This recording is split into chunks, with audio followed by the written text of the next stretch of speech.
Yuk teman-teman, coba kita melakukan perbandingan ya. Kita riset berdasarkan pengalaman yang sudah terjadi. Nah, bagaimana menurut kalian dan apakah sesuatu yang saya sampaikan ini nanti fakta atau tidak? Seperti ini teman-teman. Mana lebih menguntungkan jikalau kalian kerja dengan orang lain atau kalian pelihara ayam saja? Nah, itu akan kita kupas tuntas. Tapi sembari itu saya akan mencampur dulu untuk pakan alternatifnya nih teman-teman. Ini pakan alternatifnya terbuat dari batang pisang ya. Batang pisang yang sudah dicacah halus menggunakan mesin pencacah. Itu ada di deskripsi ya. Yang mau samaan dengan mesin yang saya pakai, kalian klik saja yang ada di deskripsi teman-teman. Nah, ini baru saya campur dengan dedak padi ya. Dedak jagung juga, terus ada jagung gilingnya. Nah, kondisinya seperti ini. Terus ada lagi nasi-nasi sisa dari rumahan. Nah, tinggal seperti ini aja teman-teman. Sudah campur-campur, sudah. Nah, langsung kita ke topik yang saya katakan di awal tadi. Bagaimana metode peternakan yang kita lakukan kepada ayam kampung agar kita melebihi dari pekerjaan kantoran ya. Katakan saja pekerjaan kantoran yang memerlukan waktu untuk bekerja selama sebulan. Nanti patokannya walaupun panen kita ini bukan sebulan, tetapi patokannya itu panen selama 3 bulan teman-teman. Jadi hasil dari yang kita pelihara ini kita dapatkan setelah 3 bulan usia ayamnya. Nah, itu ada beberapa cara teman-teman. Kita bisa mengimbangi dengan yang dilakukan orang bekerja pada kantoran ya. Nah, kita berfokus kepada ayam yang saya sampaikan ini. Di dalam kandang ini ukurannya sekitar 2 kali 2,5 meter ya. Saya punya ada 2 kandang. 2 kali setengah 2 meter. Dan ini juga hampir sama. 2 kali... Kalau yang ini lebih kecil lagi, ini 2 kali 2 meter. Yang ini 2 kali 2,5 meter. Ini saya tempelkan di dinding belakang rumah.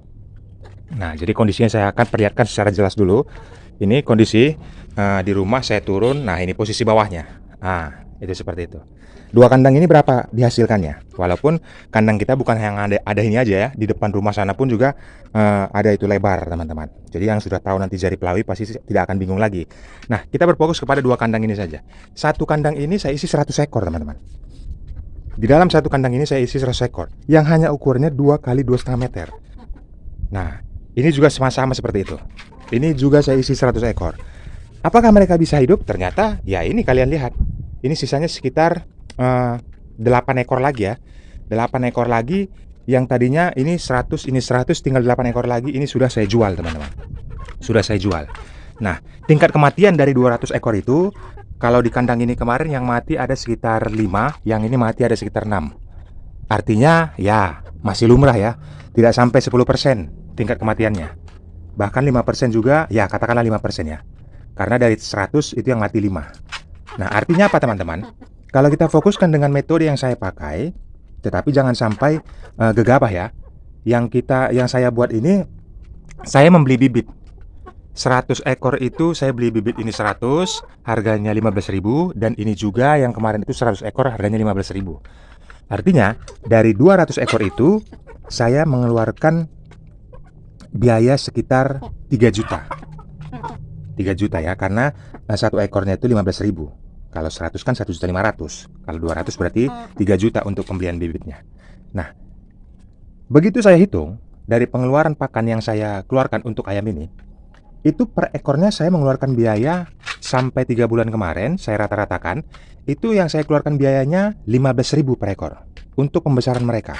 Karena saya menggunakan batang pisang teman-teman, itu di 50% setelah nanti mereka usianya, setelah saya pelihara 1 minggu. Karena kan saya beli itu 15.000, usia ayam yang saya pelihara itu 3 minggu teman-teman.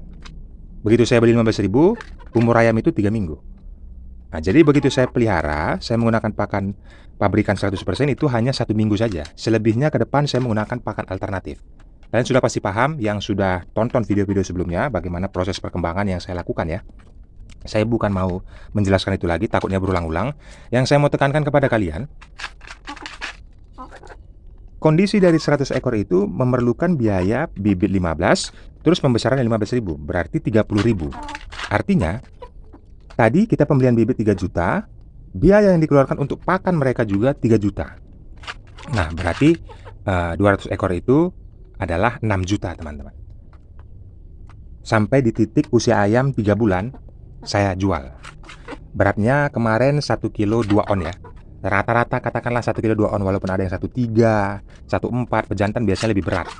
Nah, saya ratakan saja itu 1,2 kilo yang pada proses penjualan itu di harga 50.000. Jadi kalau di harga 50.000 per kilogram, kita punya ayam 1,2 kilo ya.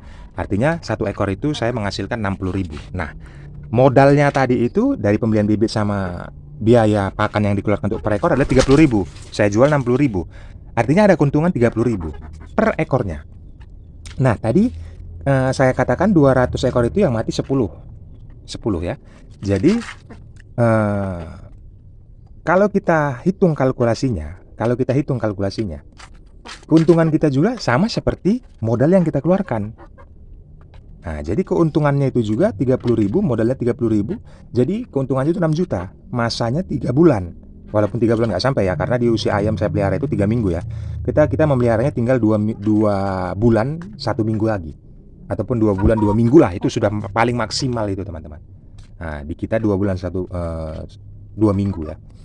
Artinya kalau kita rata-ratakan lagi, dalam 6 juta itu, 6 juta yang kita peroleh keuntungannya itu, laba bersihnya itu kalau kita bagi dengan 2 bulannya, atau kita bagi saja lah 2 bulan setengah lah ya, 2 bulan setengah, 3 bulan pun tidak ada masalah. Artinya kita mendapatkan 2 juta teman-teman.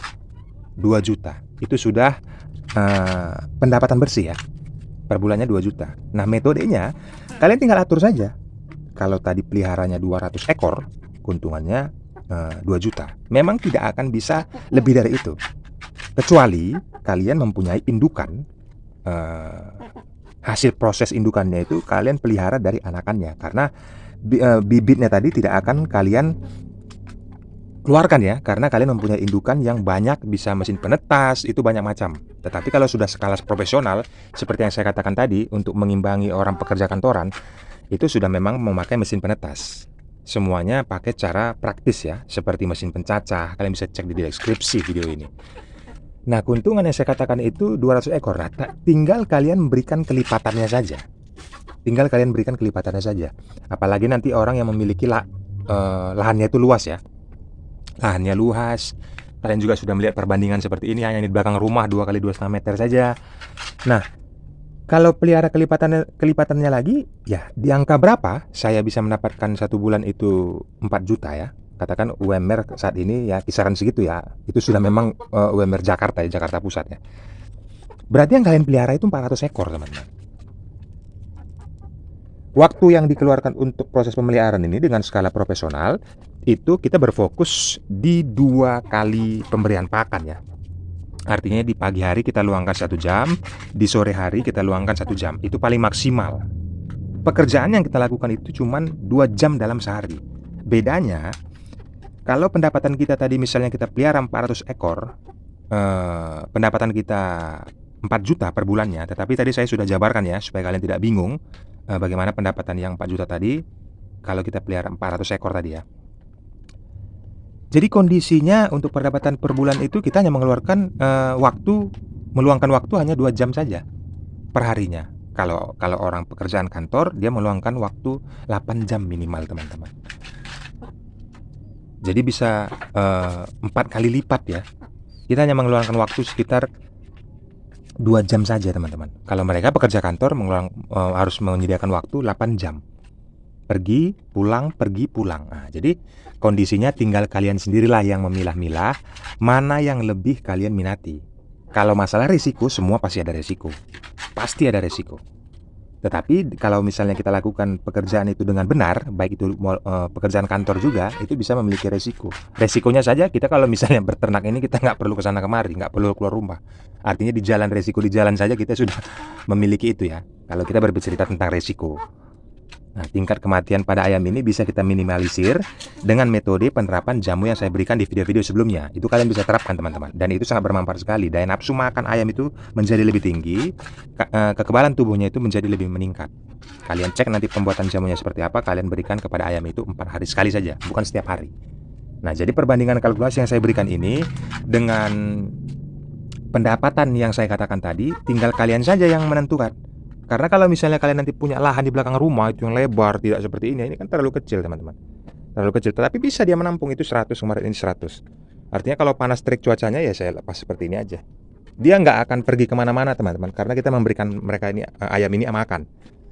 Jadi kemanapun nanti mereka pergi, misalnya di sini semi umbaran lah katalah ya, mereka akan balik lagi. Begitu kita kur atau kita panggil, kita bawa makanannya, mereka akan langsung lari teman-teman. Seperti itulah pembelajaran yang bisa saya sampaikan kepada teman-teman. Bukan mau menggurui, tetapi sama-sama kita belajar berdasarkan pengalaman lah yang saya sampaikan kepada kalian ini teman-teman. Oke, kalau ada kendala di dunia peternakan kalian, silahkan tumpahkan saja di kolom komentar, tanyakan di situ. Saya akan menjawabnya berdasarkan pengalaman, bukan asumsi-asumsi liar saya ya. Jadi bukan menimbulkan berita hoax, tetapi fakta yang memang sudah terjadi di tempat saya. Nah, seperti itu teman-teman. Ini 8 lagi ya. 8 lagi ini mungkin nanti dipotong dimakan ya di sama keluarga. Ya perharinya lah ya, atau dua hari sekali kita potong ayam kita makan teman-teman. Karena yang kita pelihara ini perlu juga kita rasain gitu. Artinya setiap apa yang kita lakukan dalam dunia peternakan ini dengan ketulusan hati, kita serius, baik itu proses pakan yang kita berikan, alas kandangnya, keterbukaan kandang, itu semuanya kita perhatikan sudah aman. Artinya kedepannya nanti kita tinggal menjalankan seperti rutinitas yang sebelumnya saja. Ini mau masuk lagi ayam nanti 100, ini 100. Nah, jadi tinggal seperti yang sebelum-sebelumnya saja teman-teman. Tapi jangan lupa jamunya diterapkan kepada ayamnya. Oke, sekian dulu videonya. Semangat terus dalam dunia peternakan ayam kampung. Salam kasih dari Jerry Pelawi.